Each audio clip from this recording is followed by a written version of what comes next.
कोकणातील प्रत्येक अपडेट जाणून घेण्यासाठी आजच माझे कोकणच्या सोशल मीडिया प्लॅटफॉर्मला लाईक, फॉलो आणि सबस्क्राईब करा।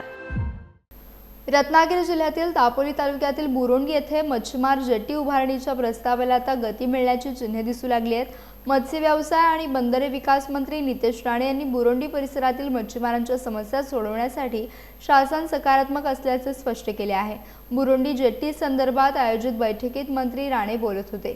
यावेळी माजी आमदार सूर्यकांत दळवी, महाराष्ट्र सागरी मंडळाचे अधिकारी, मत्स्य व्यवसाय विभागाचे वरिष्ठ अधिकारी तसेच स्थानिक मच्छीमार संस्थांचे प्रतिनिधी उपस्थित होते। रत्नागिरी जिल्ह्याला तब्बल 237 किलोमीटरचा सागरी किनारा लाभला असून हरणे, दाभोळ आणि बुरोंडी हे महत्त्वाची मासळी उतरवण्याची केंद्रे आहेत।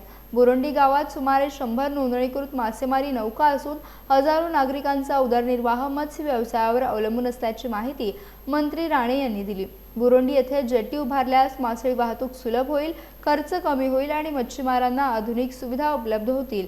तसेच वादळी हवामानात नौकांना सुरक्षित आश्रय मिळणार असून स्थानिक युवकांसाठी रोजगाराच्या नव्या संधी निर्माण होतील असा विश्वास नितेश राणे यांनी व्यक्त केला।